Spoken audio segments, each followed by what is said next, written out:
aimons, en fait moi particulièrement et ACEPCAM aussi, nous aimons à inculquer les valeurs civiques aux jeunes. Sur ce, nous allons d'abord exécuter l'hymne national. Au Cameroun, drink, sing. Au Cameroun, d'après the home of Father, holy shrine where is a meet and a repose. That is some blood and sweat and holy waters. Under his somebody's water till it rose. Dear fatherland, I was not so content. How can we ever pay that you? The welfare we will enjoy our love and peace. We will be to the name ever true. Land of promise, land of glory, and light and joy are holy stone.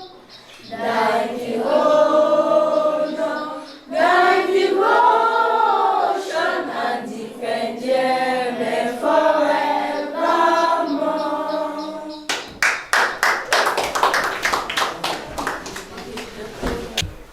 Je vous souhaite la bienvenue.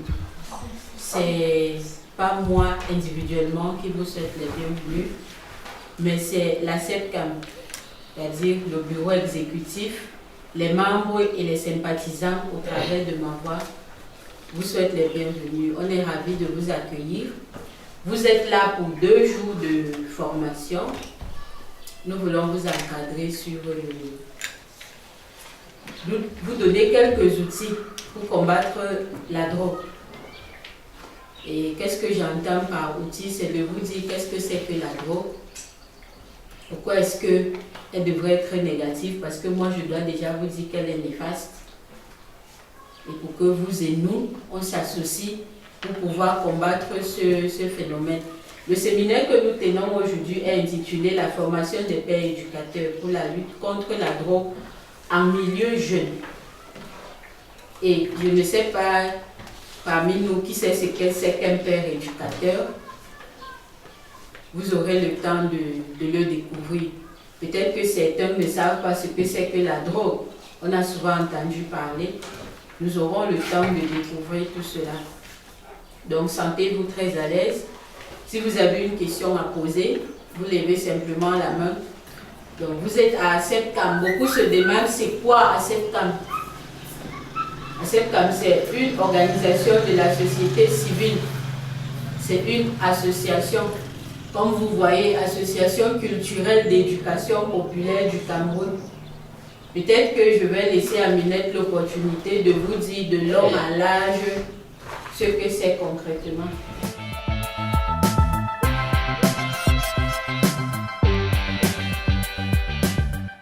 ACEPCAM, c'est l'association culturelle d'éducation populaire du Cameroun, qui est une organisation à but non lucratif, créée en octobre 2005 et légalisée en 2006. Elle a pour objectif la promotion de la culture camerounaise par l'éducation et la sensibilisation des masses populaires à travers le théâtre, la musique, le cinéma, l'humour, la danse, la promotion du bilinguisme, la promotion de nos langues locales, la promotion du tourisme, la promotion de la démocratie, la lutte contre les fléaux sociaux. Bien évidemment, elle est située à Bangong, dans l'arrondissement de Bankomo. Son bureau est constitué d'un président, de 2 vice-présidents, d'un secrétaire général suivi de son adjoint, d'un trésorier général, de 2 commissaires aux comptes, d'un chargé de la communication et d'un chargé de la culture. Pour atteindre ces objectifs, ACEPCAM utilise les médias tels que la télévision et la radio à travers la participation à des émissions télévisuelles et radiophoniques. Elle utilise également les caravanes mobiles de sensibilisation. Nous étions ici en décembre pour la lutte contre la drogue en milieu jeune, là au lycée de Bangong. Après, nous sommes allés au lycée de Bingela. C'est ça, la caravane mobile de sensibilisation. Nous allons de lycée en lycée ou alors de ville en ville. Et nous avons préféré commencer par Bangor, car nous y sommes situés. Il faut d'abord soigner le mal ici avant d'aller ailleurs. Elle utilise également les expositions. Pour ceux d'entre vous qui étaient au Musée national pour la 11e de la jeunesse, lors de la semaine de la jeunesse, nous y étions, nous avons exposé et certainement vous nous avez visité. Là-bas, on a entretenu les jeunes sur les effets de la drogue dans l'organisme.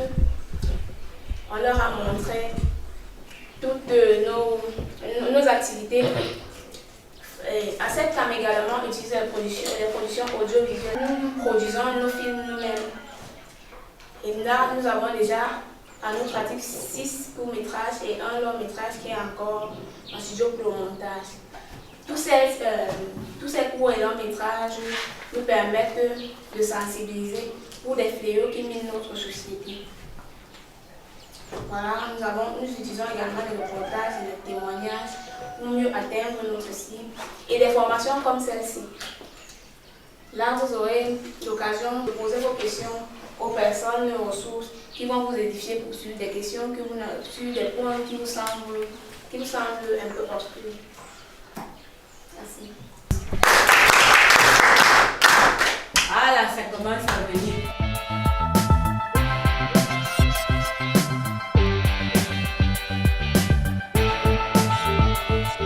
Bonjour encore. Voilà, moi c'est le Dr Jean-Paul Bachombana, je suis médecin généraliste. Puis il m'a été demandé de vous parler sur les conséquences de la drogue sur la santé. Et c'est un grand défi pour moi parce que je ne m'attendais pas à un auditoire aussi hétérogène et aussi des jeunes enfants et des adolescents. Et on va faire un effort pour que chacun sorte quand même avec quelque chose ici, n'est-ce pas? Hein? Oui. Voilà. Do you have some people here who don't understand French at all?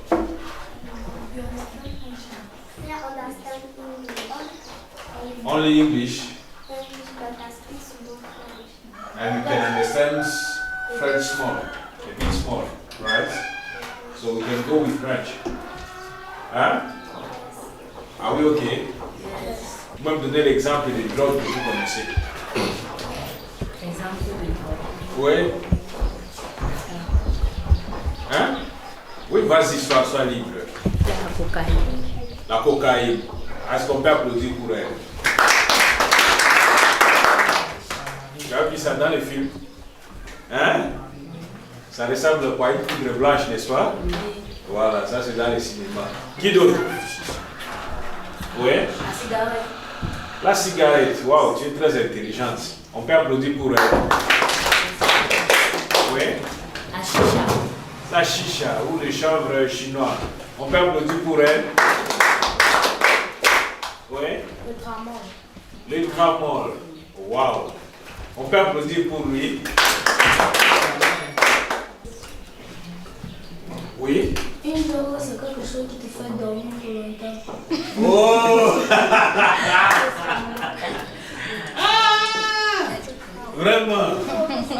Il n'est pas très loin de la réponse. Qui d'autre? Oui, mon ami. Une substance qui nuit au système cérébral. Viens.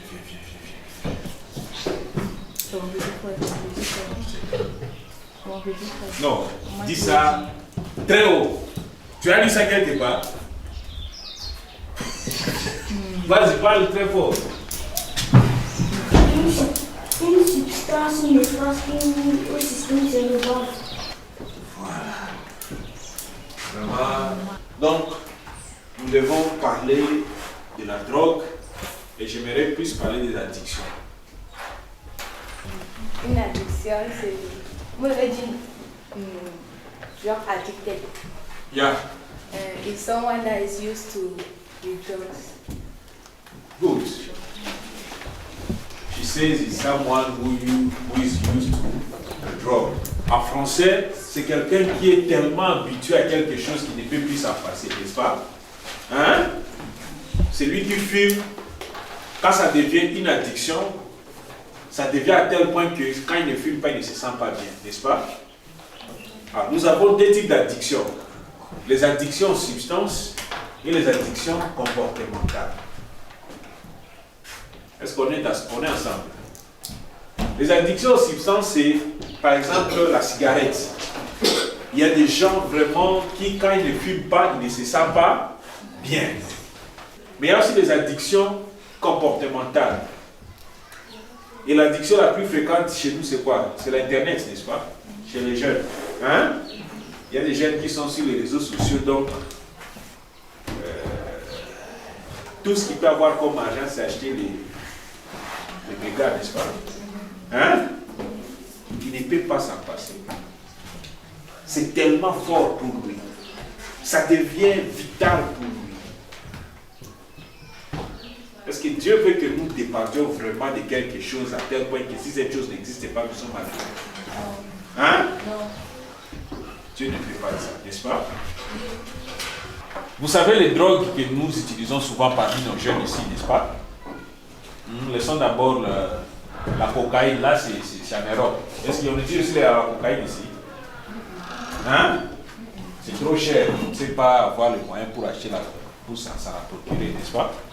Mais chez nous, qu'est-ce que nous utilisons souvent parmi nos jeunes? Hein? Chicha. Le tramol, j'ai vu ça beaucoup au Nigeria, donc ça détruit les jeunes comme pas possible. Le tramol. D'abord, c'est de façon occasionnelle, c'est la curiosité, n'est-ce pas? Hein? On en parle, j'entends souvent parler. Les copines, les autres en parlent. Bon, comme il a dit, les mauvaises compagnies, n'est-ce pas? Vrai ou faux? Ça commence comme ça. Ou soit, ce n'est pas seulement vous en avez envie, mais aussi vous voulez appartenir à un groupe, n'est-ce pas?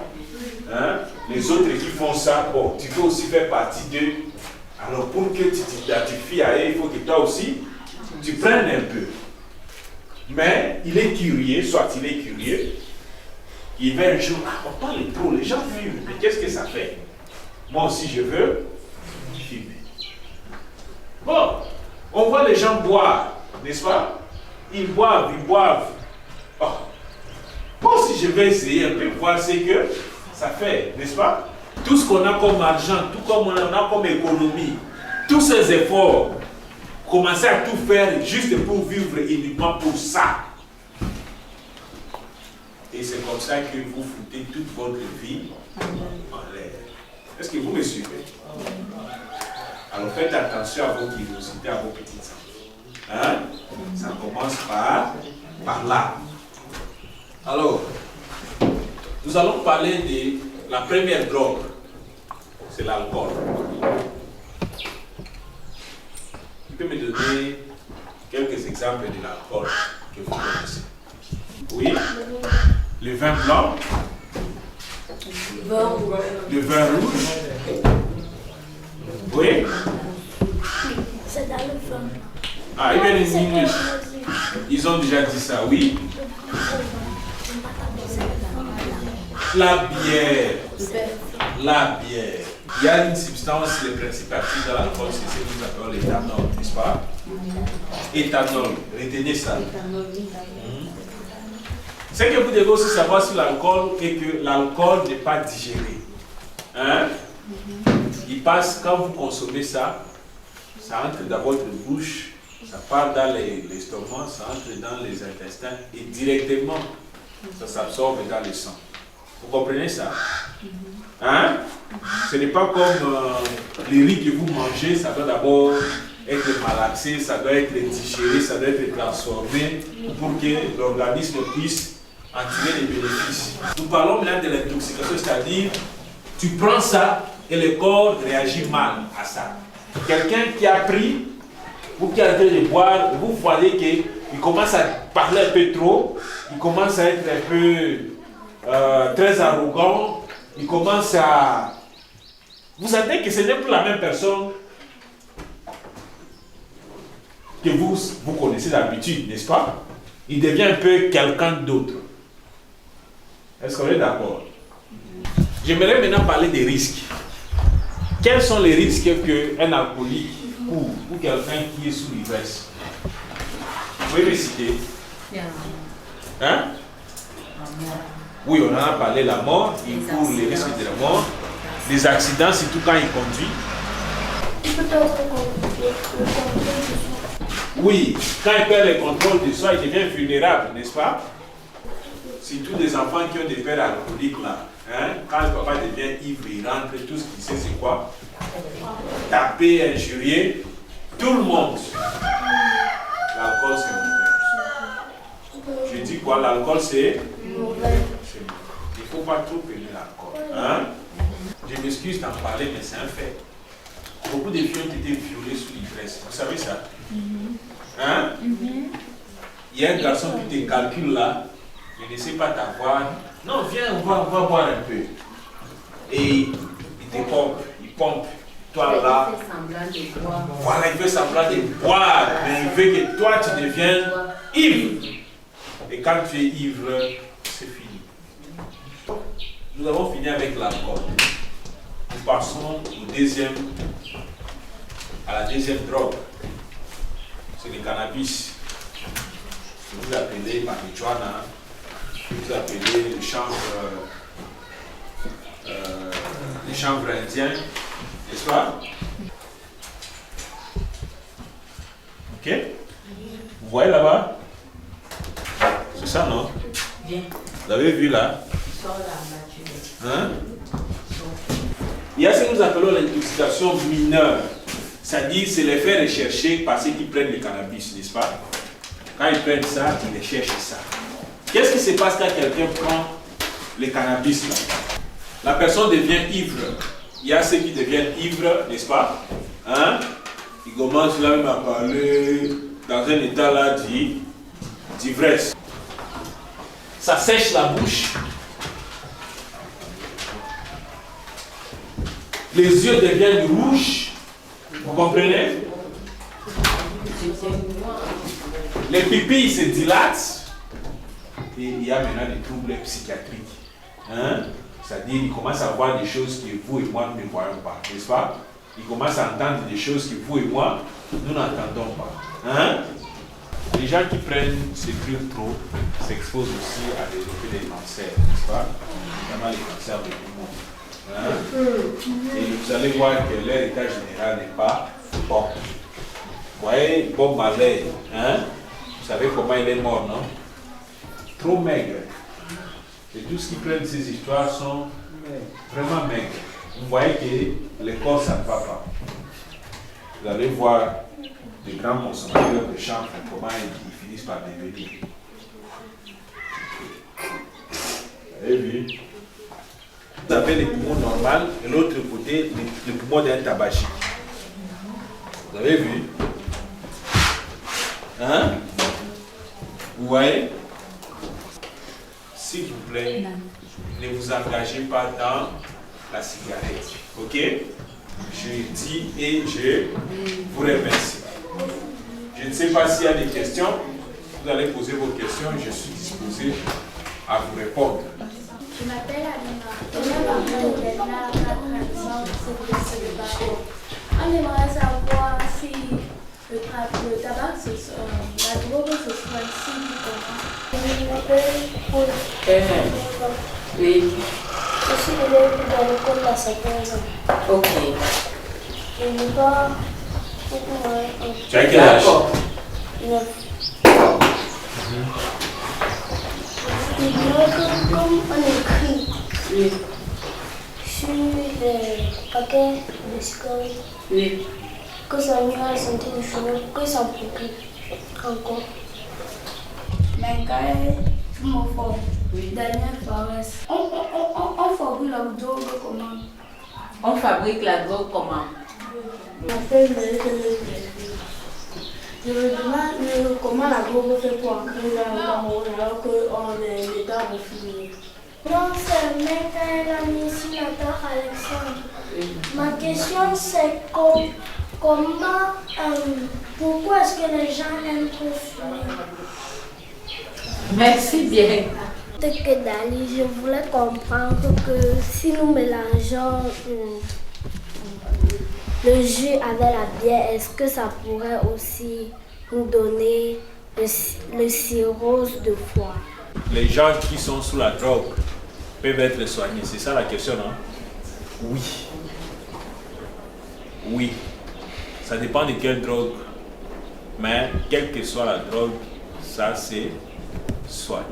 Ce que l'association fait, c'est de vous prévenir, de vous aider afin que vous aussi vous allez aider vos camarades, vos amis pour dire qu'attention, c'est une voie très dangereuse. Est-ce que comment la drogue entre-t-elle au Cameroun alors que le temps l'empêche? Bon, je crois que vous regardez souvent les films, non? Hein? Oui. Les gens essaient d'être plus malins, plus intelligents que l'État. Voilà. Ils essaient toujours de cacher. Hein? Soit vous voyez que c'est du piment, mais en dessous, là, c'est les chambres, n'est-ce pas? Est-ce que c'est toi qui as posé, c'est seulement la drogue qui peut causer des problèmes à la santé? Non. J'en ai parlé, il y en a beaucoup. Même les téléphones que nous utilisons, les radiations, l'Internet, n'est-ce pas? Ça nous crée des problèmes de santé. Quand vous mangez trop de sel, hein, ça va vous créer une hypertension, n'est-ce pas? Quand vous mangez trop d'huile, ça vous crée des problèmes au cœur, n'est-ce pas? Le problème est que même si tu mets les jus, l'alcool est là. Hein? Les jus ne peuvent pas atténuer l'alcool. Tu comprends? Hein? Qui a créé la drogue? Non. Non. C'est bon, Satan au travers de l'homme, c'est l'homme. Hein? C'est l'homme. Si le tabac nous atteint, on peut nous soigner. Si le tabac nous atteint, est-ce qu'on peut soigner? C'est ça? Hein? Oui. Le médecin nous a expliqué tout à l'heure qu'on peut soigner, même si tes poumons sont déjà noirs. Le cannabis, il y a une propriété du cannabis qu'on exploite en médecine pour soigner. Tu comprends? Mais les méchants utilisent la même plante aussi pour détruire. Même le cannabis ici, si je veux en faire un bon usage, j'en ferai un bon usage. Et si je veux détruire les gens avec mon cannabis, je détruirai les gens avec le cannabis.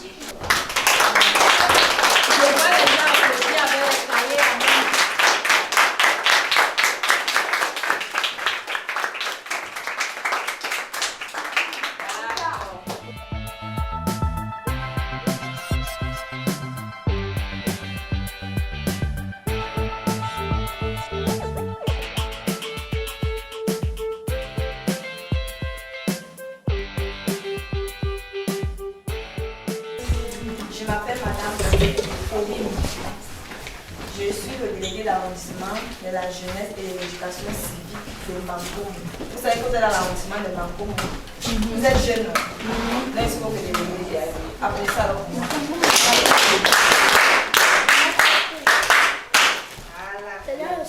Donc, on va poursuivre la formation. Vous savez que vous êtes là pour une formation, n'est-ce pas? Une formation des pères éducateurs de la lutte contre la drogue dans l'arrondissement de Bankoum. Donc, mon intervention aujourd'hui, parce que vous êtes des élèves, vous êtes tous des élèves, n'est-ce pas? Mon intervention, c'est comment rendre votre action efficace. Parce que quand on va finir la formation, vous serez les pères éducateurs. Comment rendre donc vos actions efficaces dans vos établissements scolaires, n'est-ce pas? Bon, je vais d'abord faire un constat. Pour vous dire que la formation qu'on fait n'est pas fortuite. Ce n'est pas pour rien qu'on vous a rassemblé ici pour vous former. C'est qu'on a constaté qu'au Cameroun, en général, dans tous les établissements, il y a les gens qui signent le bac. Est-ce que c'est bien? Vous avez suivi l'intervention du ministre le matin. Il vous a dit que la drogue n'est pas bonne, n'est-ce pas? Oui, oui. Donc, dans tout le Cameroun, dans tous les établissements, il y a les gens qui signent la drogue, le tramway, tout ce qu'on vous a dit le matin. Même les établissements les plus réputés. Donc, comme vous êtes les acteurs de la lutte contre la drogue dans vos établissements, il est question pour moi de voir avec vous comment est-ce que votre action sera efficace comment vous allez faire pour mieux travailler dans vos établissements, pour mieux aider vos camarades, vos amis, vos frères dans les établissements à ne pas tomber dans la voie, ou bien ceux qui sont déjà dedans, comment on va faire pour leur permettre d'arrêter de consommer la drogue, n'est-ce pas? Vous avez pris le thème, comment rendre l'action du père éducateur efficace dans son établissement. Parce que le père éducateur doit prendre les mots. Voilà. Père. Père, c'est l'égal d'une personne. On dit père, vous fonctionnez par père. Mon père, c'est mon semblable. N'est-ce pas? Vous êtes père. Vous êtes tous des élèves. Donc, vous êtes des pères. Et un éducateur.